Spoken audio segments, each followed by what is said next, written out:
It's from Matthew 2:13 to 23. After the wise men had gone, an angel from the Lord appeared to Joseph in a dream and said, "Get up, hurry and take the child and his mother to Egypt.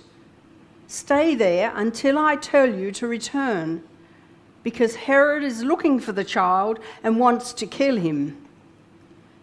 That night, Joseph got up, took his wife and the child to Egypt, where they stayed until Herod died.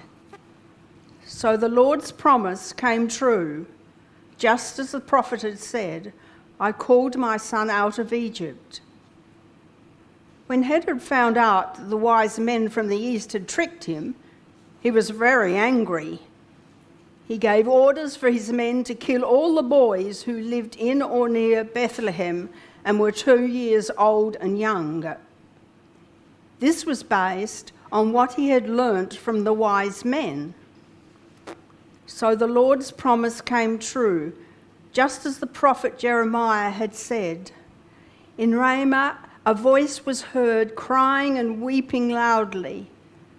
Rachel was mourning for her children, and she refused to be comforted because they were dead.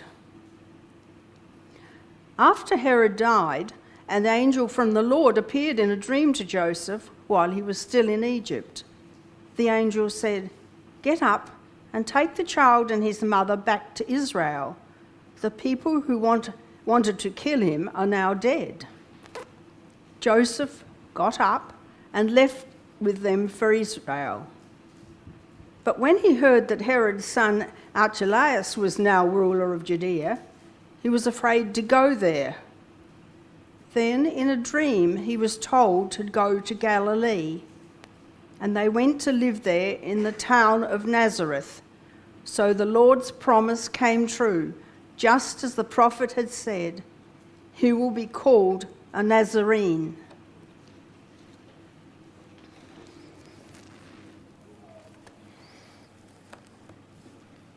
A voice was heard in Ramah, sobbing and loudly lamenting. It was Rachel, weeping for her children, refusing to be comforted because they were no more. "Grab what you can, the soldiers are coming." In the dead of night, the warning is given. It's time to leave home.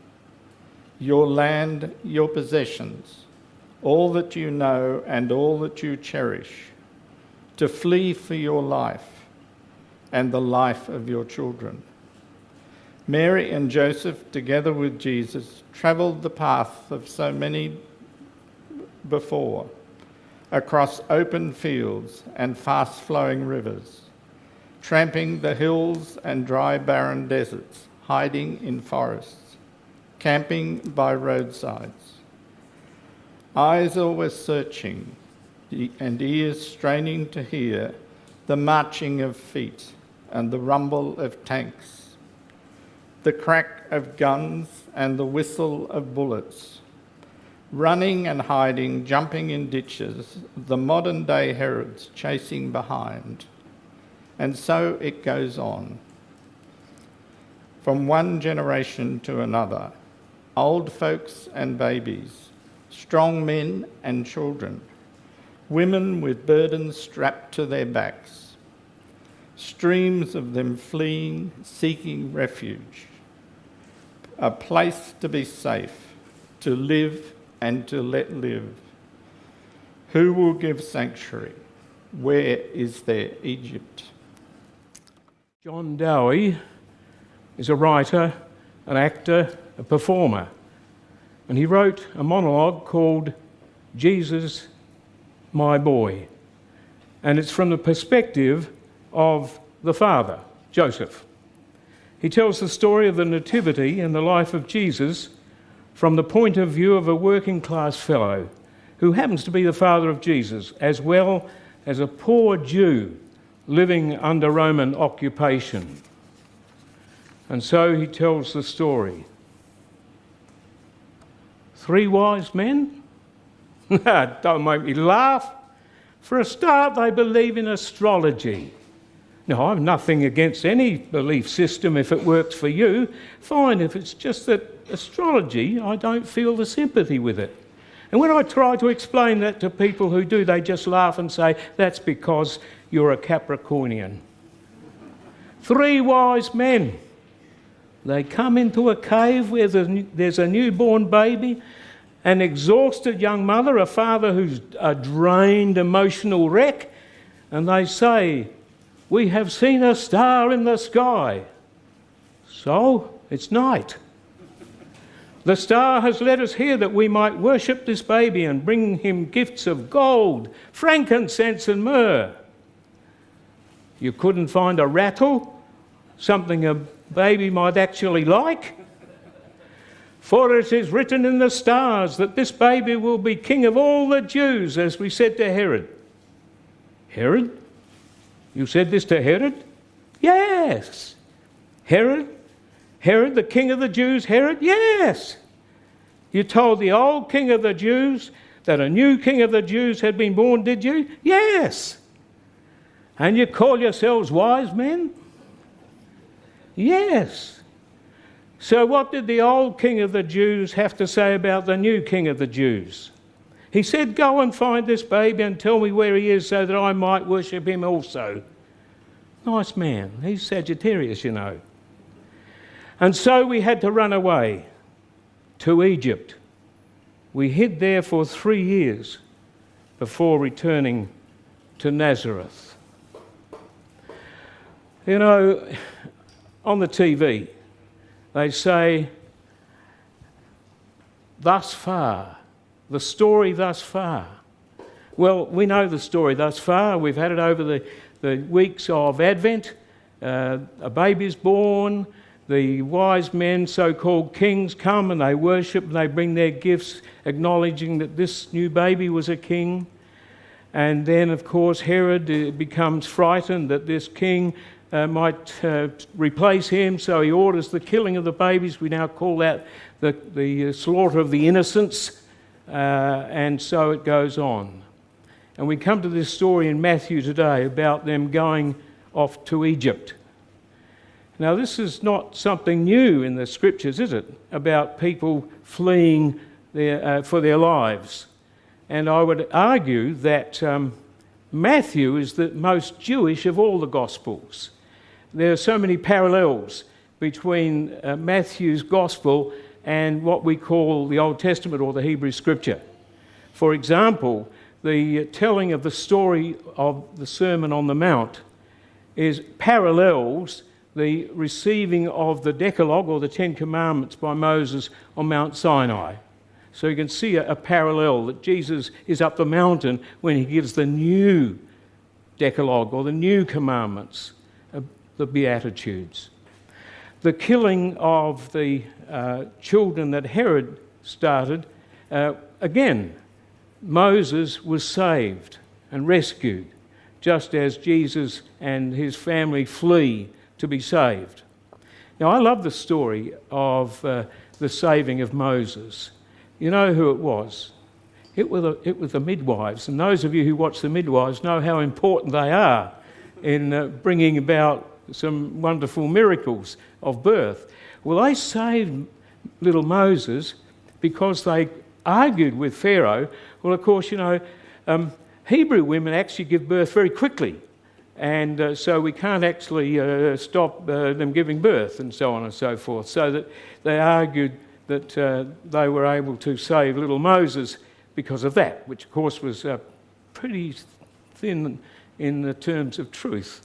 But Moses was saved, and of course the princess of the Pharaoh heard the baby crying. Miriam, Moses' sister, offered the baby to the Pharaoh's daughter, the princess, and so he was brought up in Egypt, where, of course, he came upon the great laws of Hammurabi that the Egyptians followed, which sort of parallels the way the Ten Commandments are given. Now, I'm not going to give you a test on this, but it's along those lines that we see these parallels. Now, when Herod is dead, or as commentators these days say, when Herod became a deceased person, they were able to go back. But what caused them to flee in the first place? Of course, there was the threat of the death of those children. So it's happening over a couple of years. That's why they're children up to the age of 2 and younger. So it's not immediately that Jesus is born, that this regime is put in place. So we have this story told of Jesus becoming a refugee. Now, there's some people who argue that that really isn't the case, but I believe pretty strongly that that was the case, that Jesus was a refugee, and I would argue is a refugee in today's world. And you can go back year after year after year where people have had to flee in order to be safe. Refugees. Asylum. See, when Joseph and Mary and the baby Jesus were heading towards Egypt, there were no barriers, there were no passport controls, there was no agricultural problem that you might be bringing fruit fly in. No, anybody could travel and go past any sort of border that there was. Whether it was 1 or 1,000 people, it didn't matter. Everybody eventually had to fare for themselves. And so they didn't know what kind of a welcome they might get. It might be even a worse regime than they were leaving. They didn't know whether they would be welcome, whether they'd be fed. What religion did the people in Egypt practice? Would they shun them? Would they say, not in my backyard? I mean, there were so many questions that we might see the little family were asking themselves. I come to the point, however, that Jesus was a refugee. And one of the most powerful stories that is attributed to Jesus in his teaching was that of the parable of the Good Samaritan. Now, we love that story because it shows that the boundaries were absolutely crossed. Religious, cultural, whatever boundary there was, the Samaritan crossed those boundaries to open his heart and his life to the one who had been damaged on the roadside.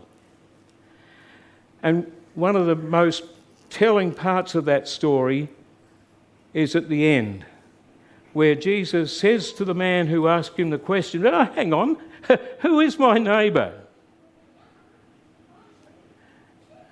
And Jesus pointed out it was about being the neighbour, not designating who was your neighbour so you could justify whether you helped or not. But he then said, who was neighbour?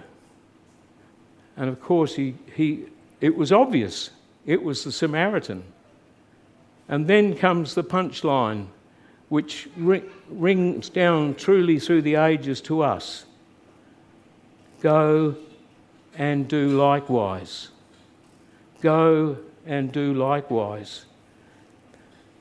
And we know that those who seek asylum, those who are refugees, who seek to be safe and move to a land that will welcome them, we as Christians are somewhat uncomfortable with the way successive governments have denied people that right of entry. The country has not opened its heart. And I pray and hope that our hearts and the hearts of those in office will be open to Jesus, the refugee, who through so many people today is still a refugee.